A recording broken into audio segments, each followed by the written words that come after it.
Okay, I'm going to be making what I call a southern cornbread, which is not entirely true because a true southern cornbread really needs coarse ground cornmeal. With the difference is, a lot of northern cornbreads like it sweet, yellow, possibly more cake-like. In the South, it was known as a coarse cornmeal. It's stone ground instead of steel meal ground. But I have not tried it with a real stone ground cornmeal. I will, but I've grown up using, since I've been an adult, using White Lilly, and it's a buttermilk mix. So it does have your flours and stuff in it. So it's not truly a southern cornbread, and if you want to research that, you can look it up. But there was a big change from stone ground to steel mill ground, making the texture different, which also changed the taste because of the type of milling process that it went through. But this is my cornbread. I think it's really good. What it calls for is 2 cups of cornmeal, and I told you I use White Lilly, self-rising buttermilk, and then 1 egg. Now, I know a lot of southern cornbreads call for 2. I don't like the texture with 2. It's more like a cakey mixture. I like mine to be more of a gritty taste, so it may not be for you, but I use 1 egg. And then I use 1 1/3 cup of sour milk. I found this in an Alabama cookbook, and sour milk basically is taking sweet milk and then putting in your either lemon juice or vinegar to sour that milk.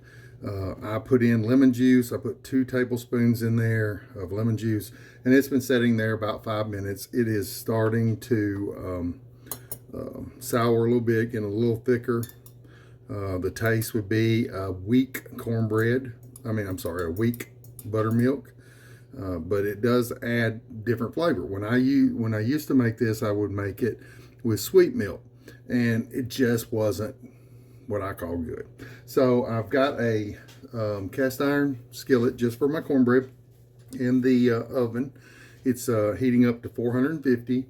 I've got 2 tablespoons of bacon grease in it, around the sides and stuff, for when I pour it, it'll make a really good crust.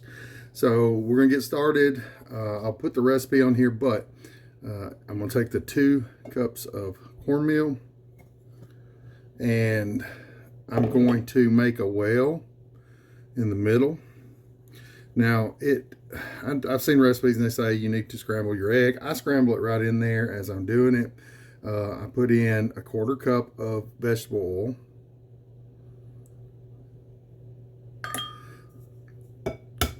I put my egg right in there, and then as I scramble that in that middle well, I begin to add my milk mixture. So I've got that egg scrambled, then I start spreading it around. Now, I want to make sure I don't put too much of milk in there. It's 1 1/3 cup, but depends on how you pack it. You really do need to pack your 2 cups of cornmeal to make it right, instead of just letting it loosely fall in there. Just pack it down. I'm not talking about press it, but tap the bottom of your measuring cup and it falls down. But I don't want this just super runny. It makes it too crumbly.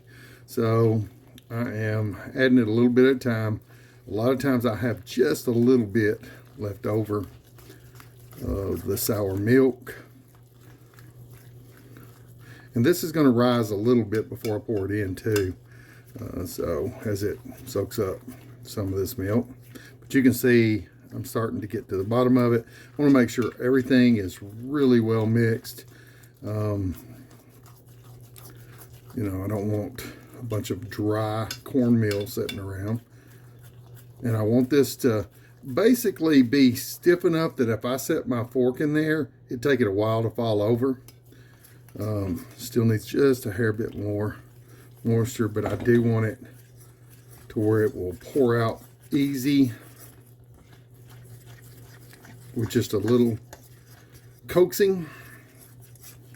So this is about, stiff. Oh, I poured in too much there. If you do add too much and it gets too wet to where it's just, you know, it's really thin, then you can always add a little bit more cornmeal. I may have added too much right there, but as you can see, I've got very little of the milk mixture left, and I'm feeling like this is about right. So if you look again, if you put your fork in there, it should fall over slowly. Well, I can't seem to do it right now. No. Anyway, you can see the texture that I'm going for. It's going to be pourable. I will push it out just a little bit as it goes into it. But that's it. I've stirred it enough. I've got everything going. I did not use all of it. About probably a tablespoon. That's probably the difference in the lemon juice I put in it. So it probably raised it above the 1/3 amount.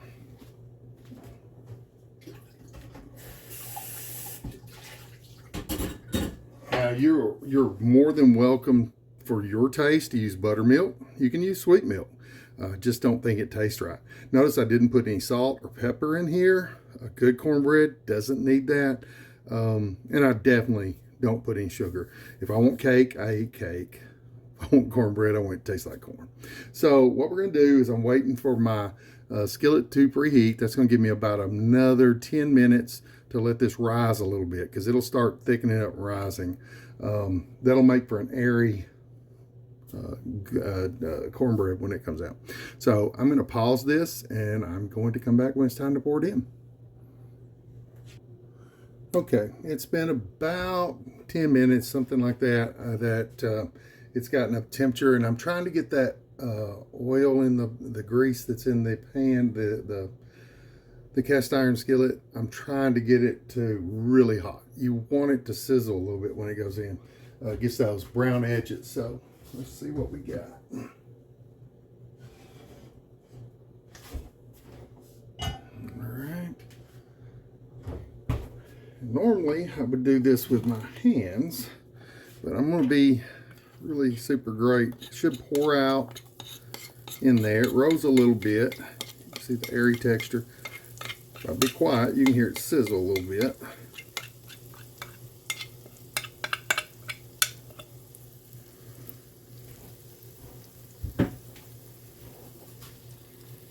You can see it sizzle on the edges. So just smooth out a little bit. But you can see it's starting to sizzle those edges out. And from here, I just put it back into the oven.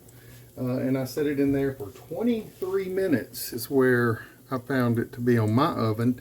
Anywhere from 21 to 25 minutes. And then it's ready. Mine happens to be 23. So in 23 minutes, I'll turn this back on, I'll pause it, and I'll come back in and I'll show you what the end result is. Okay, so it has been 23 minutes. We'll pull it out and see if she's done.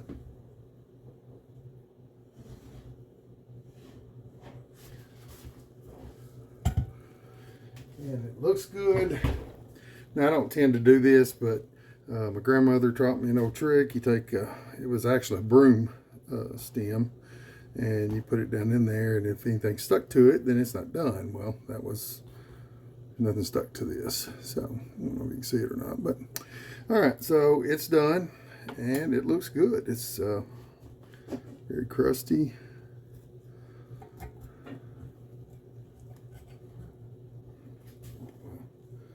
Pot holder before I burn myself.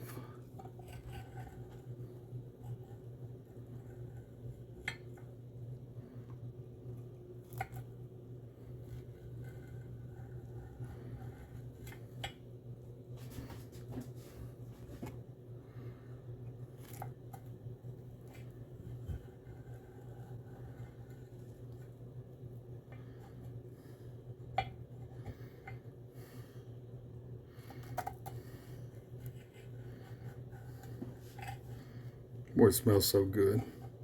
starting to get a little bit of my sense of smell back, and I can start to smell cornbread, or at least I think I can. It's a moment of contention there, but oh, it's nice.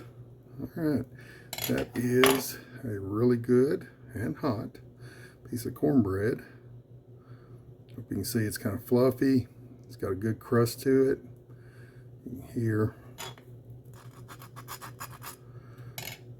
very good piece of cornbread. Now, I don't eat this much in a short time, so a lot of times after the first day, I let it sit out. But after the first day, I freeze everything that I don't eat. I can just pull a piece out, put it in the microwave for like 20 seconds, and it tastes just like I pulled it out of the oven. And that's good for, you know, months, but never lasts that long. Got some ball pot roast that I'm going to be doing tomorrow. I canned this in last November, and so I'm going to be fixing it. I have a lot of beans that I put up, and it's really good with the beans. But this is the way I like my cornbread. It's a southern style. Again, not 100% traditional, but it's the way I like it. So I hope you enjoyed. Try it. Let me know how it goes. Thank you.